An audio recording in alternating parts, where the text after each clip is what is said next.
मां या महज़ लफ़ाज़ी कान कई आहे, जीअं मुक़र्रिरीन कंदा आहिनि। तव्हांखे ख़बर आहे मां मुक़र्रिर त आहियां बि कोन, मां हिकिड़ो तालिब इल्म आहियां।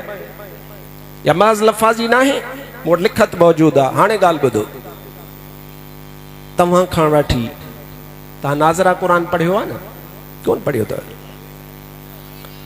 ॿुधो, तुंहिंजे उस्ताद बि नाज़रा क़ुर कंहिं वटि पढ़ियो, उन बि कंहिं वटि पढ़ियो, उन बि कंहिं वटि पढ़ियो, उन बि कंहिं वटि पढ़ियो, उन बि कंहिं वटि पढ़ियो। साॻी हदीस वांगुरु ओ वींदे सिलसिलो हज़रत उबय बिन काब ताईं वञी पहुतो। उहो महबूब जो प्यारो सहाबी क़ुर जो कारी या हज़रत अब्दुल्ला इब्न मसूद ताईं पुॻो। उहो क़ुर जो कारी महबूब जो सहाबी तोखे वरी साॻो मदीने वारे मीर जे बारगाह में वठी आयो। हाणे ॻाल्हि सम्झजां, ॻाल्हि खे वेढ़ियां, ॻाल्हि खे खुटायां, मूंखे अॻिते हलणो आहे। छा थो मां चवणु चाहियां? वॾी दावा वा, नंढड़ी ॻाल्हि न आहे। छा थो चवां? मां चवां थो त मां पाण मुंहिंजो उस्ताद, मुंहिंजो उस्ताद, मुंहिंजो उस्ताद, मुंहिंजो उस्ताद कड़ो कड़े में, कड़ो कड़े में, कड़ो कड़े में तां त वञी करे नबी पाक सल्लल्लाहु अलैहि वसल्लम ताईं पहुचंदासीं। इन जे विच ते कसम ख़ुदा जो हिकिड़ो बि बद अक़ीदो कोन्हे। जेके बि आहिनि या रसूल अल्लाह चवण वारा अहले सुन्नत व जमात वारा आहिनि। मुंहिंजा भाउ अज़ीज़, इहा दावा सुभाणे मुमकिन आहे तो सखर के शहर में को बुधे चे मौलाना आपने कोई नई बात तो नहीं की, हम भी मिला के देते हैं। मैंने कहा उस्ताद हमेशा जानबूझकर ऐसी बात करता है कि जो बज़ाहिर ऐसी लगे कि वाकई ये तो बड़ी आसान है, आगे चलकर पता चलता है कि मामला क्या है।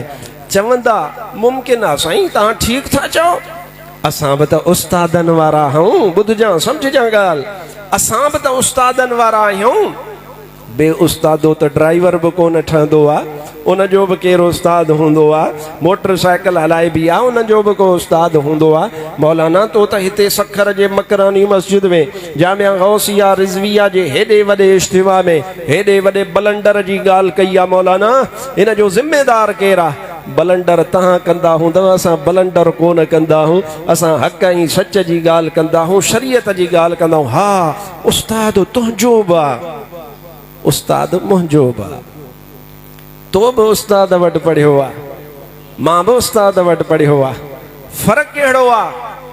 फ़र्क़ु ही आहे, तूं अॼु पंहिंजे हम ख़्याल नबी पाक खे पाण जहिड़ो चवण वारो, नऊज़ बिल्ला नबी पाक खे भित जे पुठियां जी ख़बर न हुजण वारो, ईअं चवण वारो, नबीअ जो ख़्याल नमाज़ में अची वञे, नऊज़ बिल्ला जानवर जे ख़्याल खां पुछड़ो चवण वारो।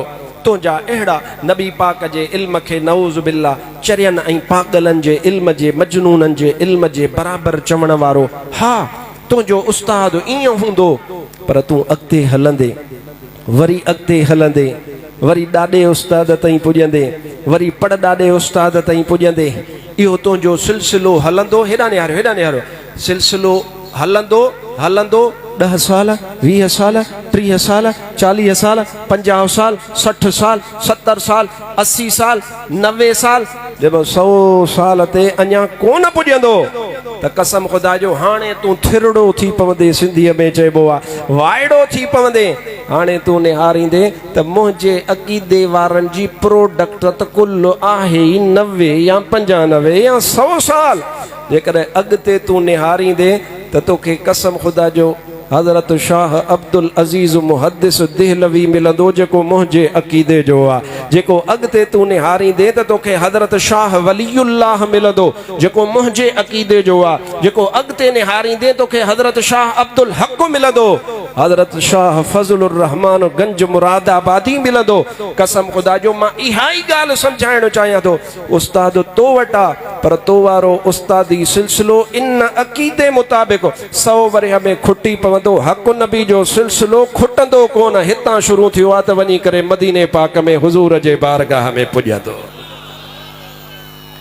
रूए ज़मीन ते अॼु मां हिन तव्हांजे स्टेज ते इहा ॻाल्हि ज़िम्मेदारी सां कयूं वञा। रूए ज़मीन ते तव्हां मौलविन खे चओ पंहिंजी सनद लिखी अचो, तव्हां उन्हनि खां पन्ने ते पंहिंजो उस्तादी सिलसिलो लिखाए अचो।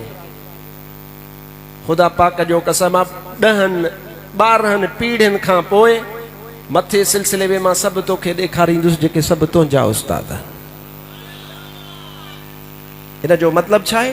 मतिलबु हे आहे त इन्हनि माण्हुनि खे नबी पाक ताईं पहुचण जे लाइ वरी बि अहले सुन्नत व जमात जे बुज़ुर्गनि आलिमनि जो सहारो वठिणो पवंदो। रूए ज़मीन ते का बि अहिड़ी हदीस जी सनद न आहे, का बि अहिड़ी फ़िक़ह जी सनद न आहे जेका अहले सुन्नत व जमात खां सवाइ मुकम्मल थी सघे। सऊदी अरब जो काहिरा में उन दावा कई ही, उन चयो त मां अहिड़ी कोशिश कई आहे ऐं अहिड़ी मां सनद ठाही आहे जंहिंमें सभु असांजा हम ख़्याल आहिनि। वो चयो इहो मुस्तहील आहे। आलिम इन मुस्तहील जी माना सम्झनि था।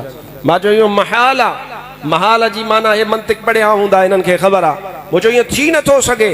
तूं हिकिड़े मिंट में पंहिंजो पनो खणी आ, मां तोखे 1 मिंट खां अॻे निशान करे थो ॾियां त ओ हिते तो वारो दुन नाड़ो हिते कटिजी वियो आहे, अॻिते तुंहिंजो सिलसिलो आहे कोन। अॻिते जेके बि उहे या रसूल अल्लाह चवण वारा सुन्नत जमायत वारा। इहा सनद जी ख़ासियत फ़क़त अहले सुन्नत व जमात खे अल्लाह ताला अता फरमाई आहे।